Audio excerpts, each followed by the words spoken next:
to learn what it's like to lose men, to have them die trusting you. And there's only one way to learn that lesson. First time A new Call of Duty came out, Vanguard. Well, I say new, but it's Call of Duty. So why don't you just stop me when I get to something new? Since 2003, Call of Duty has had 46 releases, if you count remastered versions and some standalone releases like Big Red 1 for Call of Duty 2. 12 of them have been set in World War II. 7 have had a zombies mode. They've all had campaigns that were over-the-top action-centered and tons of gun customization, multiplayer modes. Nothing in this is super groundbreaking, but everything seems done well, at least for the most part. Let's start first with the campaign and break it down a little. The campaign starts with a group of ethnically and culturally diverse, naturally, individuals representing some of the Allied powers in World War II. You have a British paratrooper played by Chike Okonwo, an Australian desert rat played by Martin Copping of Rainbow Six Siege fame playing Mozzie, a Russian medic turned sniper played by Laura Bailey, and an American pilot played by Derek Phillips.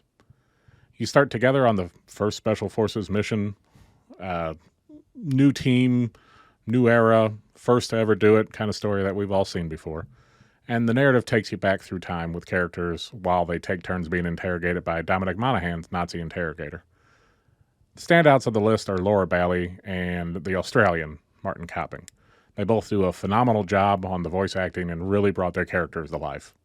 The paratrooper and the American were fine, nothing wrong, but they didn't have a lot of amazing moments where their emotion came through like the other two. I don't know if that's due to them kind of mailing it in a little bit or just due to the writing on this game. Speaking of, let's talk about the campaign. I don't want to spoil any narratives, but the hook of the story is each member goes through their history and each has a special ability. Kingsley, the paratrooper, has the ability to do commands. The AI around him can put suppressing fire on positions of your choosing, sort of. It's predetermined positions like MG Nest or mortar teams, and you can choose whether to suppress one or the other, mainly with the goal of killing both eventually. His campaign is on the western front of the European theater, mainly at night, and sees a lot of forest, field, and stereotypical windmill on fire as a centerpiece. There's a lot of Longest Day, Band of Brothers feels to it. You've done these missions in Medal of Honor Airborne and Battlefield. It has a lot of moments that feel borrowed from other things, and that's kind of a theme that you'll see in the campaign. His storyline is okay. It's just okay. Riggs the Australian is in the deserts of Tobruk and El Alamein. He's an explosive expert, and he can carry 3 different lethal grenades, and you also see the trajectory of his grenade throws.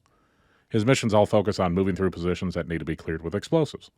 It wasn't my favorite part of the campaign to play, but the characters and the narrative was really good. If you've seen the movie Desert Rats, you've experienced this campaign. Petrova the Russian sniper, however, was my absolute favorite part of the campaign. It starts with a summer invasion of Russia by the Germans where they overpower and destroy the city you are in, and you have to make it through a crumbling city being bombed to defend your family while transitioning from your role as a medic to a sniper. Then you come back to a snow-covered, destroyed city in the middle of winter, moving through it, having sniper battles a la Enemy at the Gates. Although the finale of her mission in a department store was kind of a weird fight, it does force you to use her ability. I know what you're thinking. She's a sniper, so she has a special sniping ability, right? Wrong.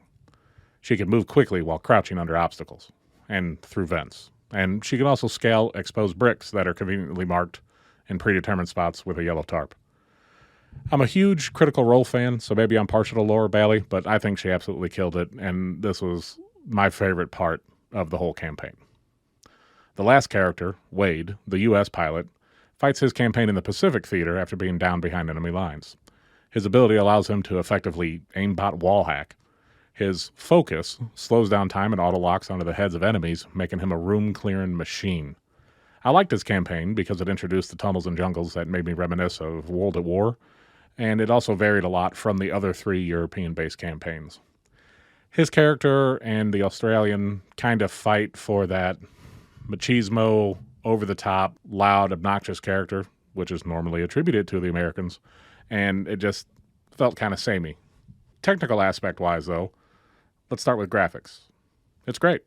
Explosions look great. Guns look good, even though they're super bastardized with so many mods and changes you wouldn't want to see during that time period. But I didn't see anything new or huge compared to Cold War or Modern Warfare even though this was on the PS5 I played and Modern Warfare was on a PS4 Pro. One new addition for the PS5, though, that I noticed, which I don't recall from last year's Cold War, is a neat little feature with adaptive triggers.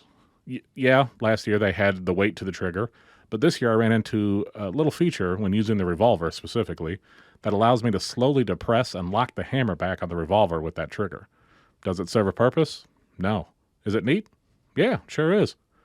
You can also juggernaut through some walls this year in very limited scenarios, which I guess adds a little, but honestly, until I was rewatching this footage for this review, I forgot about that being a thing. Zombies is back, and this time around with a new format. You start in a courtyard and have several different mission types you can access through portals. Gone are buying guns off the wall, and instead you go in with a loadout you can carry over from multiplayer as all progress is combined. So if you want an easy way to level a gun before taking it into multiplayer with no attachments, you can go to a solo zombie game and get a gun from bone stock to level 4 no problem. That'll at least give you a sight, a better grip, flash hider, something like that. The modes are escorting a skull through a level, harvesting tablets a la kill confirmed on zombies to charge items, and a blitz mode, which is just a load of zombies coming at you and you have to survive. Each portal opens a new section of the map with new buffs like reload speed, run speed, and so on. Those overall buffs you can also trade with a heart you get from each mission for a maximum of 3 buffs, and of course a mystery box, armor you build with scraps that you can pick up, and a pack-a-punch to upgrade your weapon with cash you earn from zombie killing. Personally, I like the changes. Multiplayer, I'm not even going to bother with this. They've attempted to add some new things to it, like combat pacing, which has tactical, assault, and blitz put over everything. Tactical's your classic Call of Duty, 6 vs. 6. Assault adds some players, but keeps that same kind of pacing. Blitz is like playing Shipment all over. Rapid spawns, tons of enemies, it's ridiculous. The problem that I've had is I got this game on release day, and maybe they'll fix it, but for the past few days I've been playing, it really doesn't matter what you select. I can filter assault only on matchmaking, and then I'll immediately be put into a blitz game. If you like last year's Cold War multiplayer, this is Cold War with some new maps and some old guns. There's a Champion Hill mode, which is 2v2 gunfights and just put into a tournament style. So, yes, it's a new mode, but it's just expanding on an already there mode by combining a 2v2 with a 2v2 with a 2v2 until one team is knocked out. Overall, I think the game is good. It's a solid title that landed right before the holidays and will undoubtedly be super popular, even with Battlefield coming next week. The campaign's definitely my top 5 for Call of Duty titles, and it definitely beats last year's entry in the series by a long shot. Multiplayer doesn't feel like anything new, and for a lot of people, that's a good thing. Zombies is refreshed enough that I'll play through it some more. My final verdict, I'd say, if you can only buy one game this holiday season, this isn't it, unless you absolutely love Call of Duty. The multiplayer experience doesn't feel a long stretch away from Cold War, so if you have that, stick with it. This will inevitably drop in price soon. The campaign was short. I think I clocked 5 hours, maybe 6 on it, and that was with a lot of playing around and looking for secrets that ended up not being there. Be sure to like and subscribe. Let us know in the comments what game you want us to review next. As always, we appreciate you for taking the time to watch this, and we'll see you on the next one.